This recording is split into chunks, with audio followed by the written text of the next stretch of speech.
Members of international sports clubs say their monthly fees were still withdrawn after they canceled their contract. And now the Indiana Attorney General's office is suing the former Tippecanoe County gym chain. News 18's Kelly Roberts spoke with one gym member who says what's alleged to have happened in the suit actually happened to her as well. Kelly? Well, Jeff and Gina, Yolanda Timmons says International Sports Clubs has withdrawn about $176 since her cancellation of her contract last year. But if the state wins this suit, the club's owner, Paul Fortwindle, will be paying much more than that.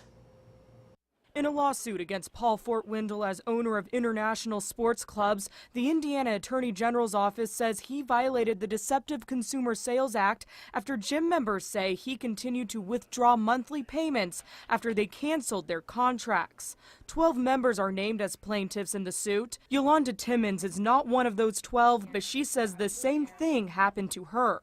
She says after having $176 in fees withdrawn after the cancellation and back and forth phone calls with Fortwindle and his son Robbie, she decided to call the gym's billing company, Affiliated Acceptance Corporation. Then I found out it was all a lie.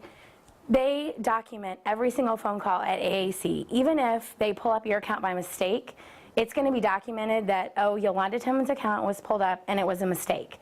So if Robbie would have called them even one time, it would have been documented, and there was no documentation at all that he called them. The suit says the contract offered a cancellation if the member proved they were moving outside a 30-mile radius from the gym, one in the Purdue Research Park in West Lafayette, the other near State Road 26 in Lafayette.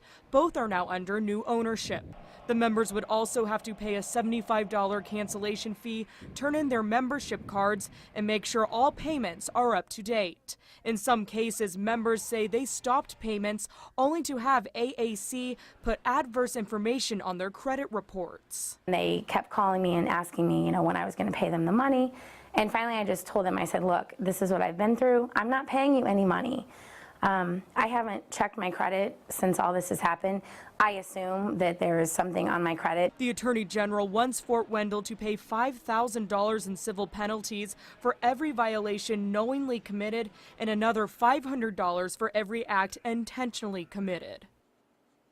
Now, according to the Tippecanoe County Court filings, earlier this year, Paul Fortwindle had an eviction hearing with the Purdue Research Foundation about the gym's West Lafayette location.